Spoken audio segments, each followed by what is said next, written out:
नमस्कार, मैं हूं Amod Srivastava. Amazing thought, amazing message, amazing information की दिशा में आज एक कदम और आगे।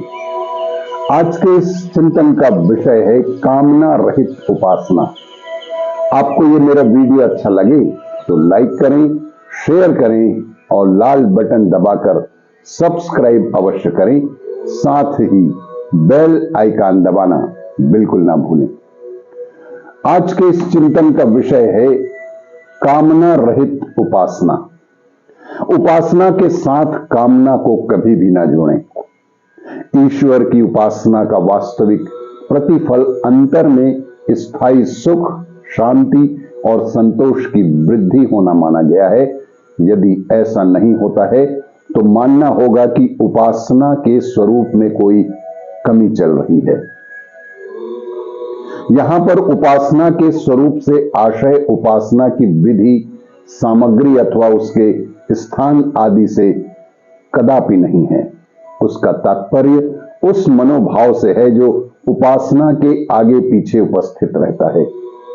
उपासना में महत्व क्रिया विधि अथवा साधन सामग्री का बिल्कुल नहीं है, महत्व है भावना का।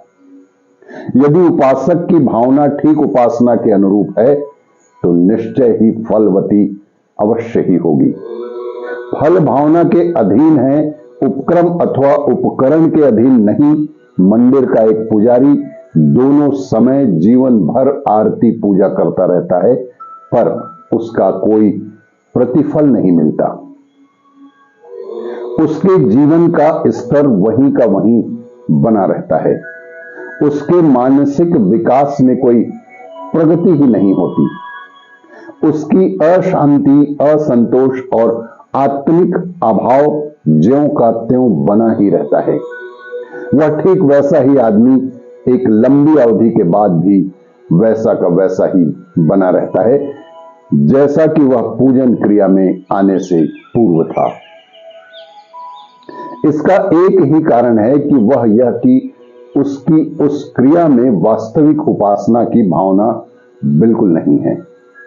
उसकी भावना मंदिर के अधिकारियों की नौकरी करने की जैसी होती है, अस्तु वह नौकर मात्र ही रह जाता है, उपासक कभी भी नहीं बन पाता। इस बात को एक श्रमिक और एक पहलवान के उदाहरण से भी समझा जा सकता है। दोनों शारीरिक श्रम करते हैं, पसीना बहाते हैं। शारीरिक श्रम का प्रतिफल शारीरिक विकास ही होता है, पर मजदूर मेहनत करता फिरता घिस जाता है, उसका शरीर क्षीण हो जाता है, पर पहलवान उसी शारीरिक श्रम से शारीरिक विकास की ओर बढ़ता है। इसका एकमात्र कारण भावना के अंतर्गत निहित है।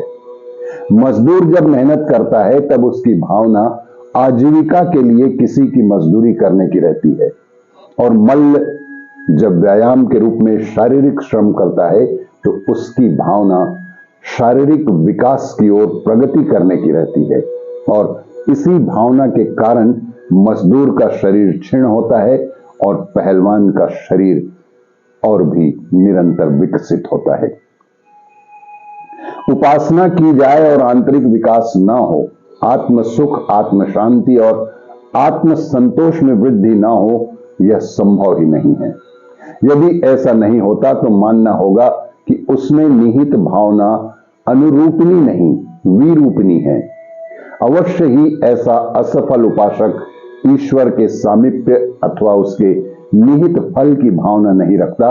उसके हृदय में कोई अन्यथा भावना ही चलती रहती है। अधिकांश लोग जो उपासना के फल से वंचित रहा करते हैं, अपने मन में धन, संपत्ति आदि भौतिक लाभों की ही कामना रखते हैं।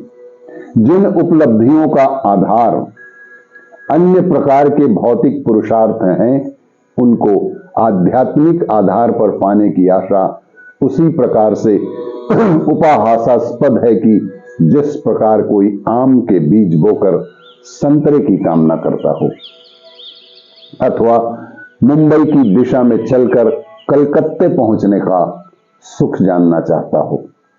भौतिक साधना का फल भौतिक और आध्यात्मिक साधना का आध्यात्मिक ही होगा।